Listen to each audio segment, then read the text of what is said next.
नमस्ते, good morning. आज का जो हमारा टॉपिक है वह है कक्षा 8 की भूगोल का पार्ट नंबर 6 मानव संसाधन। सबसे पहले हम समझने की कोशिश करते हैं कि संसाधन किसे कहते हैं। देखिए, मनुष्य के उपयोग में आने वाली प्रत्येक वस्तु संसाधन होती है। मनुष्य के उपयोग में आने वाली प्रत्येक वस्तु संसाधन होती है। मतलब जब मनुष्य के उपयोग में आने लग जाता है तो वह संसाधन बन जाता है, मानव संसाधन बन जाता है। संसाधन क्या होता है? देखिए, संसाधन के लिए बताया गया है, संसाधन की परिभाषा हम लिखते हैं। संसाधन मनुष्य के उपयोग में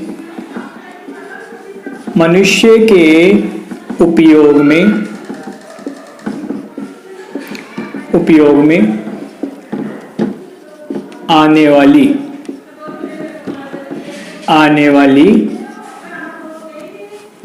प्रत्येक वस्तु संसाधन है।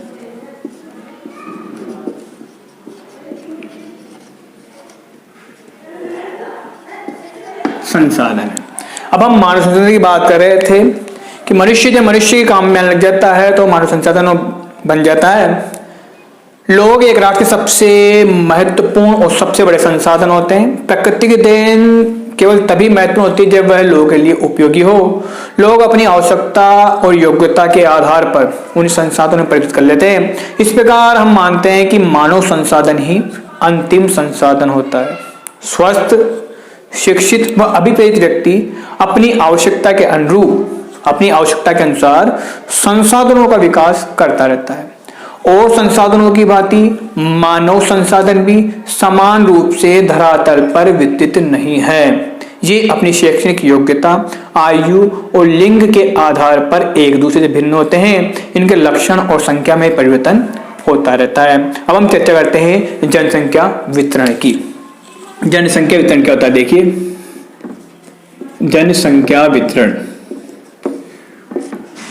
जनसंख्या वितरण भूपृष्ठ पर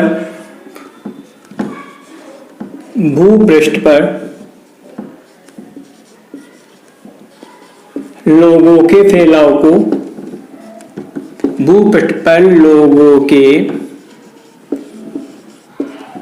फैलाव को हम जनसंख्या वितरण का प्रतिरूप मान सकते हैं।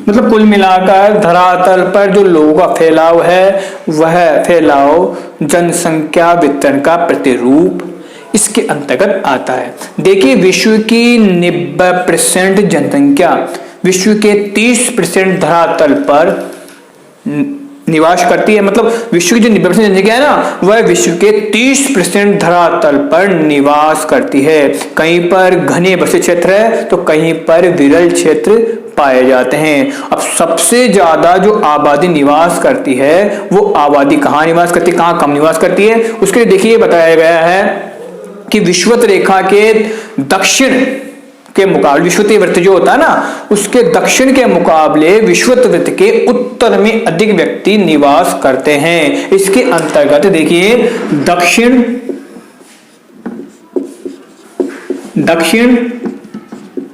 दक्षिण पूर्वी एशिया, यूरोप,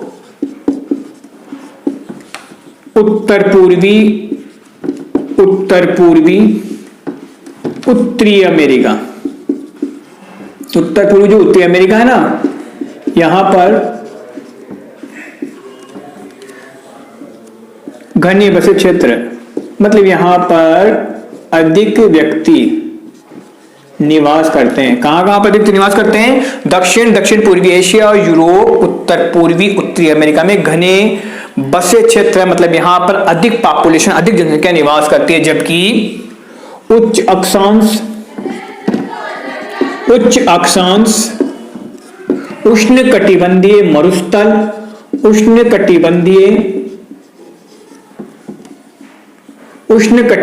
मरुस्थल उष्णकटिबंधीय मरुस्थल, उच्च पर्वत और विषुवृत्तीय जो वन क्षेत्र होता है, विषुवृत्तीय वन क्षेत्र होता है, वन क्षेत्र, इनमें बहुत कम जनसंख्या निवास करती है। इनमें बहुत कम जनसंख्या निवास करती है, जनसंख्या निवास करती है। मतलब ये वो क्षेत्र है जहां पर सबसे कम जनसंख्या निवास करती है। इसके अंतर्गत ये वो क्षेत्र जहां घने बसे क्षेत्र थे और ये सबसे कम जनसंख्या यहाँ पर निवास कर रही थी। कुल मिलाकर पूरी दुनिया का, पूरे विश्व का लगभग 3/4 जो जनसंख्या है वह 2 महाद्वीपों में निवास करती है। 3/4 जो जनसंख्या है विश्व की, 3/4 जनसंख्या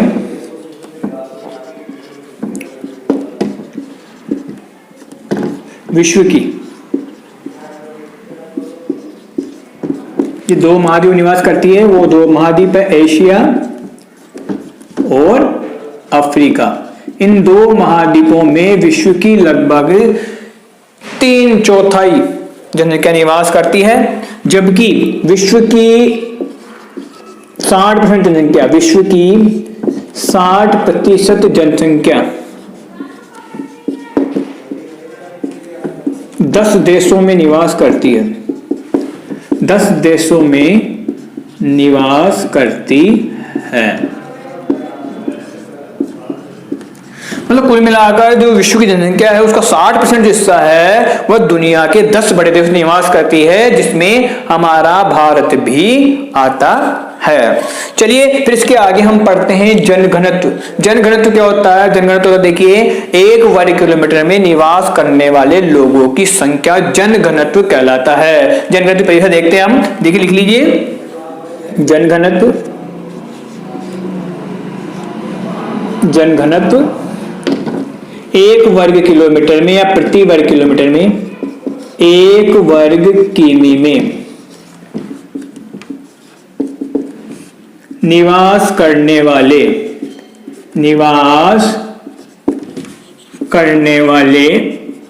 लोगों की संख्या,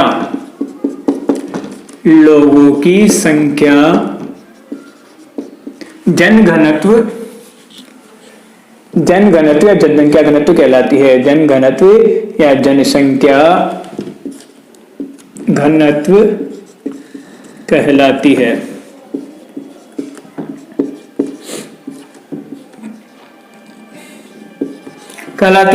अब देखिए विश्व में सबसे ज्यादा जनसंख्या घनत्व है वो कहां कहां पर पाया, उसकी हम चर्चा करेंगे।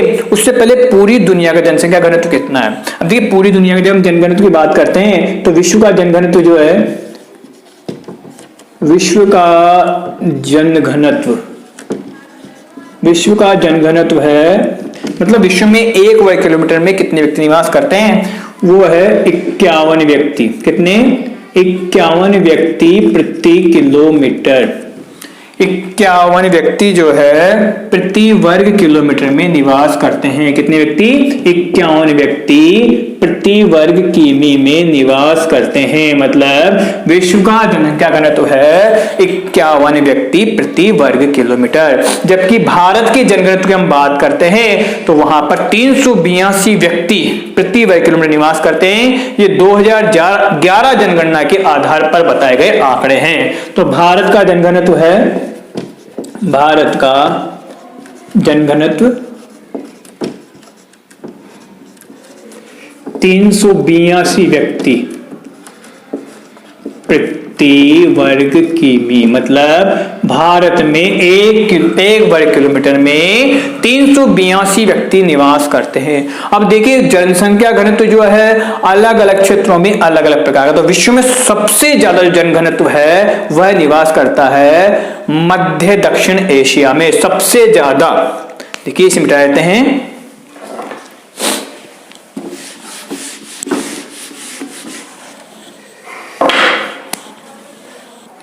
सबसे ज्यादा जनघनत्व, सबसे अधिक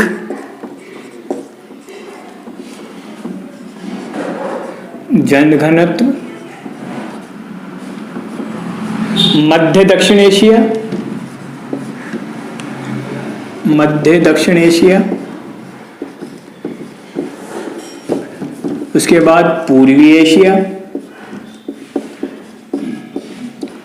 और अंत में दक्षिण पूर्वी एशिया। इन क्षेत्रों में सर्वाधिक जनघनत्व रहता है, मतलब इन क्षेत्रों में सबसे ज्यादा जनसंख्या रहती है। सबसे ज्यादा जनसंख्या जो बताई गई मध्य एशिया में सबसे ज्यादा रहती है, उसके बाद पूर्वी एशिया का नंबर आता है, फिर दक्षिण पूर्वी एशिया में सर्वाधिक जनघनत्व है, मतलब यहाँ पर अधिक से अधिक व्यक्ति निवास करते हैं। और जनसंख्या वितरण को प्रभावित करने वाले कारक, उनकी हम चर्चा करते हैं। देखिए जनसंख्या वितरण को प्रभावित करने वाले कारक बताए गए हैं, इसे मिटा देते हैं। जनसंख्या वितरण को प्रभावित करने वाले कारक, मतलब जनसंख्या जो निवास करते हैं ना अलग क्षेत्रों में, उसके कारक क्या है, उसके क्या कारण है कि कहीं पर ज्यादा कहीं पर कम जनसंख्या निवास करती है। तो जनसंख्या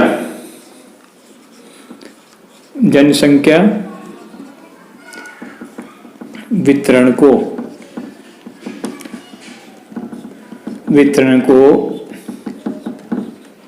प्रभावित करने वाले कारक। इन कारकों में सबसे पहला कारक आता है भौगोलिक कारक। कौन सा आता है? भौगोलिक कारक। भौगोलिक कारक के अंतर्गत आती है सबसे पहले स्थल आकृति। दूसरा आती है इसमें जलवायु, तीसरी आती है मृदा, चौथी आती है जल और पांचवा आता है खनिज। फिर दूसरा जो बताया गया भौगोलिक कारक के साथ साथ सामाजिक कारक, जो जनसंख्या वितरण को प्रभावित करता है। सामाजिक कारक के बाद तीसरा कारक बताया गया इसमें सांस्कृतिक कारक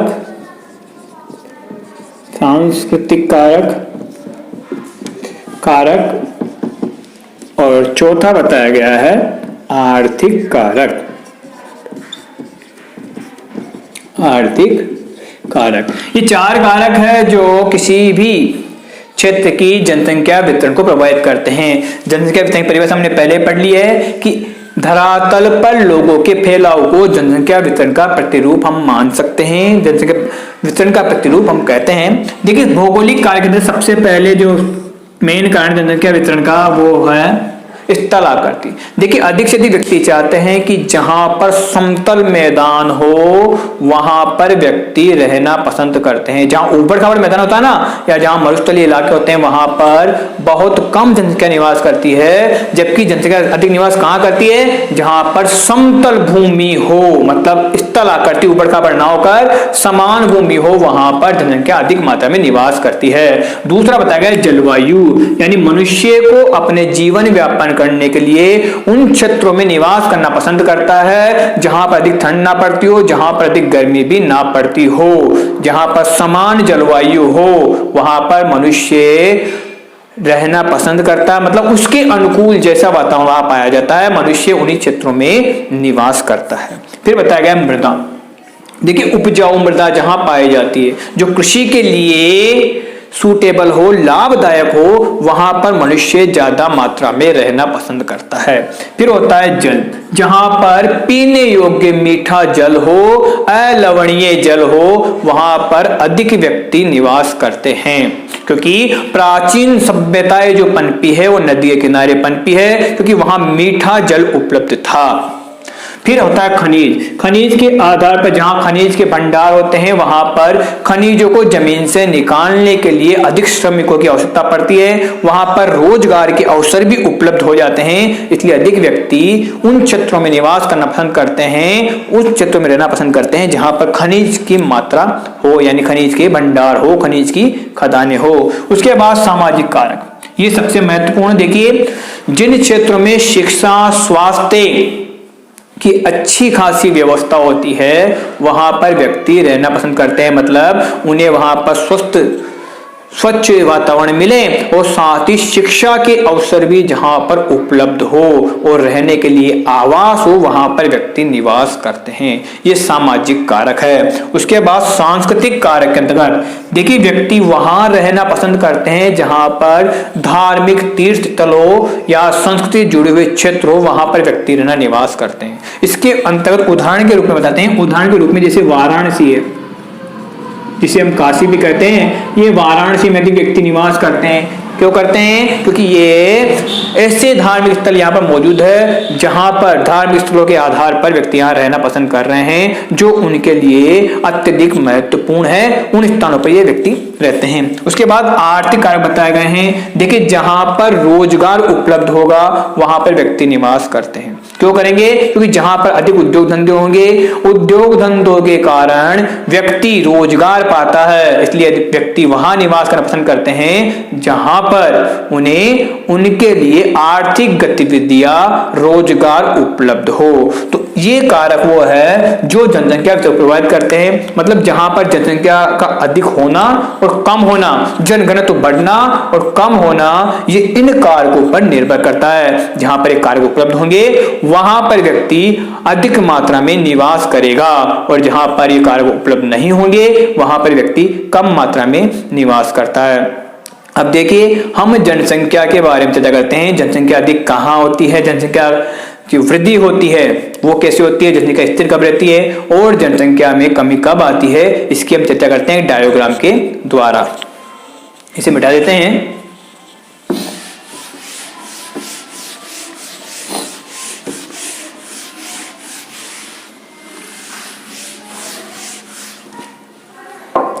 देखिए जनसंख्या वृद्धि कब होती है? जनसंख्या वृद्धि तब होती है, एक डायग्राम के द्वारा हम देखते हैं। जनसंख्या वृद्धि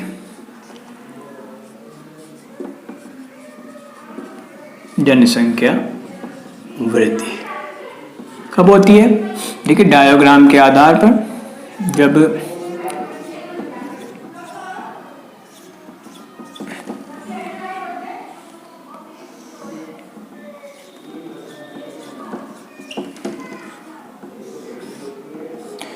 जहां पर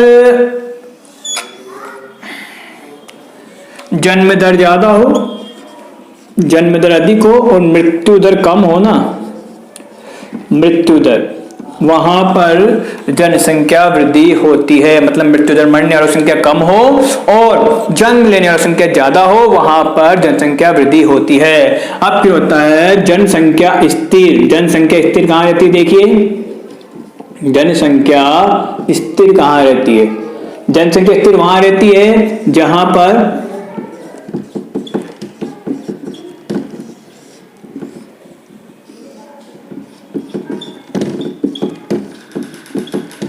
जनसंख्या स्थिर वहां रहती है जहां पर जन्म दर और मृत्यु दर समान हो। मतलब जन्म लेने वाले भी उतने ही हो जितना मरने वाले हो। अब इनके अलावा जनसंख्या में कमी कब आती है? जनसंख्या में कमी के लिए देखिए हम वो डायग्राम बनाते हैं। जनसंख्या में कमी कब आएगी? जनसंख्या में कमी कब होती है? जनसंख्या में कमी जब होगी जब जन्म दर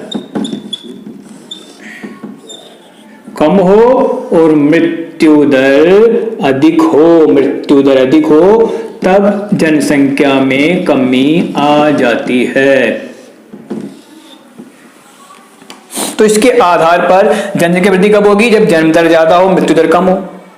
जनसंख्या स्थिर कब होगी? जब जन्म दर भी समान हो और मृत्यु दर भी समान हो। यानी जन्म लेने वाले लोगों की संख्या समान है और मरने वाले भी उसी दर से बढ़ रहे हैं। जबकि जनसंख्या में कमी कब आती है? जब जन्म दर कम हो और मृत्यु दर अधिक हो जाए, तब जनसंख्या में कमी आती ही चली जाती है। अब हम चर्चा करते हैं जन्म दर क्या होती है, मृत्यु दर किसे कहते हैं और जनसंख्या में परिवर्तन, इस पर हम चर्चा करते हैं। इनको उतार लीजिए, फिर हम आगे टॉपिक पे चर्चा करते हैं।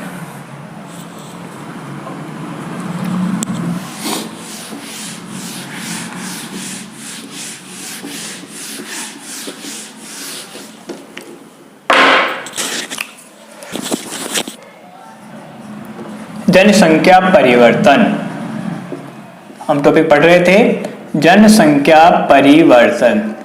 अब जनसंख्या परिवर्तन से तात्पर्य होता है किसी निश्चित समय में या किसी निश्चित क्षेत्र में लोगों की संख्या में परिवर्तन आना। तात्पर्य बताया गया है किसी निश्चित अवधि में, किसी निश्चित अवधि या क्षेत्र में, निश्चित अवधि या क्षेत्र में लोगों की संख्या में, लोगों की संख्या में परिवर्तन आना।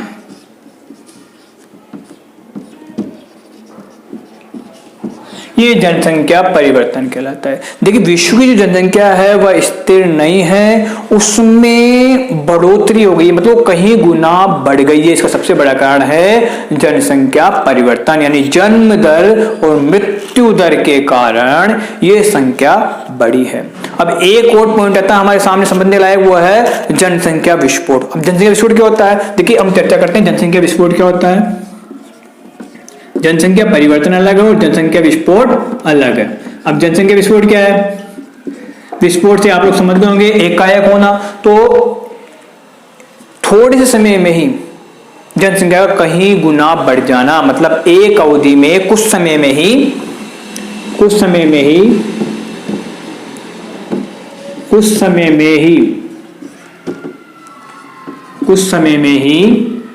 जनसंख्या का कहीं गुना बढ़ जाना, कुछ समय में ही जनसंख्या का कहीं गुना बढ़ जाना, कहीं गुना बढ़ जाना जनसंख्या विस्फोट कहलाता है। मतलब कुछ ही समय में एकाएक कहीं गुना जनसंख्या का बढ़ जाना, यह जनसंख्या विस्फोट कहलाता है। अब हम चर्चा करते हैं जन्म दर, जिसके आधार पर जनसंख्या में परिवर्तन आता है। जन्म दर की परिभाषा हम देखते हैं। जन्म दर क्या होता है, देखिए जन्म दर के लिए बताया गया है 1000 व्यक्तियों पर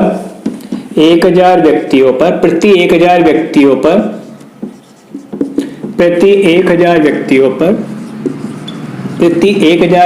पर जन्म लेने वाले लोगों की संख्या जन्म दर कहलाती है। जबकि मृत्यु दर क्या होती है, देखिए मृत्यु दर प्रति 1000 व्यक्तियों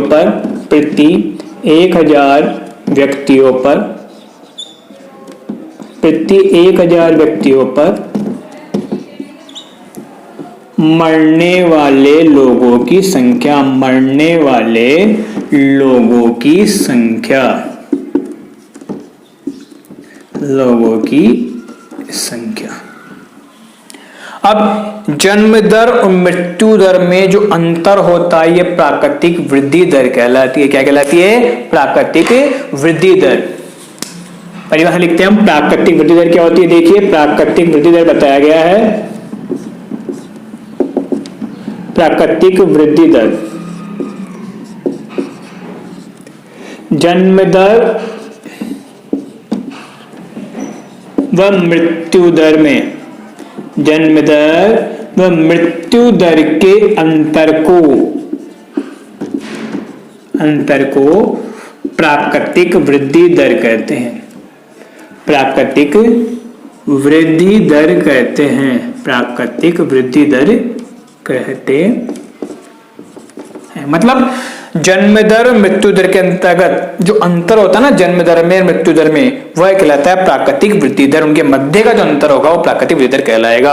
अब देखिए जनसंख्या वृद्धि का जो सबसे बड़ा कारण है वो होता है प्रवास। क्या होता है, प्रवास। जनसंख्या परिवर्तन का सबसे बड़ा कारण प्रवास होता है। प्रवास किसे कहते हैं, देखिए प्रवास की परिभाषा बताई गई है, किसी क्षेत्र से या एक देश से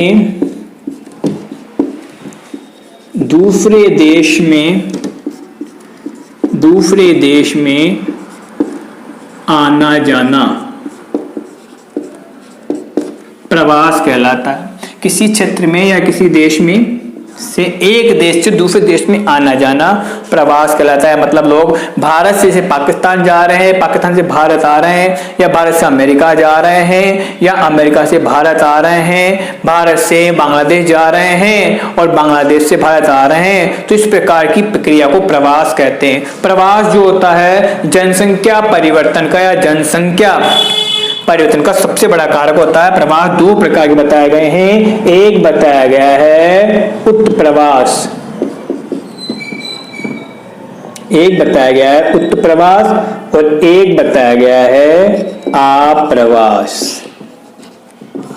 आप्रवास उत्प्रवास होता है, देखिए, एक क्षेत्र से दूसरे क्षेत्र में जाना, मतलब अपने देश को छोड़कर जाना या अपने क्षेत्र को छोड़कर जाना। अपने देश को छोड़कर जाना उत्प्रवास कहलाता है। और दूसरे क्षेत्र से, दूसरे देश से दूसरे क्षेत्र से अपने देश में आना, ये आप्रवास कहलाता है। ये अंतर्राष्ट्रीय भी होते हैं और देशीय भी होते हैं। अब देखिए, अंतर्राष्ट्रीय उत्प्रवास के अंतर्गत और आप्रवास के अंतर्गत, अंतर्राष्ट्रीय आप्रवास से, अंतर्राष्ट्रीय आप्रवास होता है ना, मतलब जिसके आधार पर एक देश से दूसरे देश में लोग आते हैं ना, उस आधार पर आप्रवास के कारण अमेरिका और ऑस्ट्रेलिया में जनसंख्या वृद्धि हुई है, मतलब वहां पर जनसंख्या बढ़ गई है। जबकि सूडान ऐसा देश है जहां पर उत्प्रवास के कारण, यानी वहां की परिस्थिति ऐसी थी जिन परिस्थितियों छोड़कर लोग दूसरे देशों में जा रहे हैं, जिस कारण सूडान में जनसंख्या वृद्धि कम हुई है, मतलब जनसंख्या वहां पर कम हुई है, जन्म दर वहां कम हो गई है। और अमेरिका और ऑस्ट्रेलिया में आप्रवास के कारण वहां पर जनसंख्या बढ़ गई है। अभी अंतरराष्ट्रीय देखिए, सबसे मेन जो बिंदु हमारे सामने है वो ये है कि ये लोग एक स्थान दूसरे स्थान पर जाते हैं तो वो सही है, परंतु एक देश से दूसरे देश में जाने का कारण क्या है? एक देश से दूसरे देश में जाने का कारण यह है कि लोगों की सोच ये होती है कि वो आजीविका कमाने के लिए, अर्थव्यवस्था के लिए कम विकसित राष्ट्र से अधिक विकसित राष्ट्र की तरफ जाते हैं। इसलिए वो एक देश को छोड़कर अपने से अधिक विकसित देश में जाकर अर्थव्यवस्था के आधार पर, अर्थ के आधार पर कार्य करना चाहते हैं। जबकि एक ही देश में उत्प्रवास और आप्रवास होने का कारण यह है कि ग्रामीण क्षेत्र से लोग रोजगार की तलाश में और अच्छी व्यवस्थाओं के लिए ग्रामीण क्षेत्र को छोड़कर नगरीय क्षेत्र में चले जाते हैं, जिस कारण से भी उत्प्रवास और आप्रवास एक देश में अंतर्गत, एक क्षेत्र से दूसरे क्षेत्र में होता रहता है।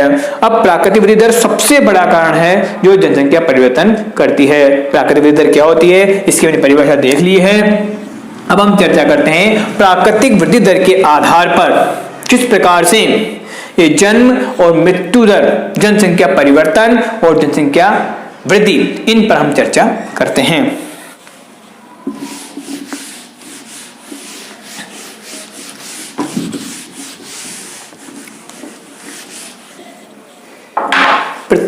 प्राकृतिक वृद्धि दर हम पढ़ चुके थे। प्राकृतिक वृद्धि दर के अंतर्गत हमने पढ़ लिया था किसी देश की जन्म दर और मृत्यु दर में जो अंतर होता है वो प्राकृतिक वृद्धि दर कहलाता है। किसी देश की जन्म दर और मृत्यु दर में अंतर होता है, प्राकृतिक वृद्धि दर कहलाता है। जन्म और मृत्यु प्राकृतिक रूप से जनसंख्या वृद्धि के प्राकृतिक कारक, मतलब जन्म और मृत्यु जनसंख्या वृद्धि के प्राकृतिक कारक है। जन्म और मृत्यु, जन्म व मृत्यु जनसंख्या वृद्धि के, जनसंख्या वृद्धि के प्राकृतिक कारक है, प्राकृतिक कारक है, प्राकृतिक कारक है। ठीक है। अब किसी देश की जन्म दर मृत्यु दर में अंतर होता है, प्राकृतिक दर होता है, ये हम पढ़ चुके थे। अब देखिए जनसंख्या परिवर्तन के प्रतिरूप होते हैं, उसके ऊपर हम चर्चा करते हैं। जनसंख्या परिवर्तन के प्रतिरूप, जनसंख्या परिवर्तन के प्रतिरूप, परिवर्तन के प्रतिरूप। देखिए मैंने पहले चर्चा कर ली थी कि विश्व की जनसंख्या तीव्र गति से बढ़ रही है, क्योंकि विश्व की जनसंख्या वृद्धि दर जो है वो बहुत ज्यादा है, परंतु विश्व की ये जन्म दर है अधिक तीव्र से बढ़ रही है, ये हर क्षेत्र में महसूस नहीं की जाती है। जैसे केन्या ऐसा देश है जहां पर अधिक मात्रा में जन्म दर बढ़ रही है, जबकि मृत्यु दर भी वहां पर तीव्र गति से बढ़ रही है, परंतु स्वास्थ्य सेवाओं में वृद्धि होने के कारण मृत्यु दर में कमी आई है, जबकि जन्म दर अधिक मात्रा में बढ़ रही है। मतलब केन्या ऐसा देश है जहां पर जन्म दर ज्यादा है, जबकि यूनाइटेड किंगडम ऐसा क्षेत्र है जहां पर जन्म दर कम है और वहां पर जनसंख्या वृद्धि में कमी आई है। मतलब वहां पर जनसंख्या जो वृद्धि दर है वो कम है। अब देखिए किसी भी क्षेत्र की जनसंख्या का उसके आर्थिक विकास पर फर्क नहीं पड़ता है, ये सब हम जनसंख्या संगठन के अंतर्गत पढ़ते हैं। जनसंख्या संगठन, जनसंख्या संगठन, जनसंख्या संगठन। किसी देश की जनसंख्या अगर अधिक है तो वहां पर आर्थिक विकास पर कोई विशेष प्रकार का फर्क नहीं पड़ता है, क्योंकि बांग्लादेश और जापान दोनों एक प्रकार की जन्म दर लिए हुए हैं, जनसंख्या भी लगभग समान के आसपास मानी गई है, परंतु बांग्लादेश के मुकाबले एशिया में जापान अपना एक विशेष स्थान रखता है। मतलब बांग्लादेश के मुकाबले जापान ने बहुत ज्यादा आर्थिक उन्नति की है। तो ये हमारा पाठ था मानव संसाधन, जो एक राष्ट्र को ऊंचाई पर ले जाने का कार्य करता है। किसी राष्ट्र के विकास में मानव संसाधन का बहुत बड़ा योगदान होता है, क्योंकि मानव ही अपनी योग्यता और आवश्यकता के आधार पर प्रकृति से जो देन हमें प्राप्त, प्रकृति के जो उपहार हमें प्राप्त होते हैं उन्हें संसाधन में तब्दील कर देता है।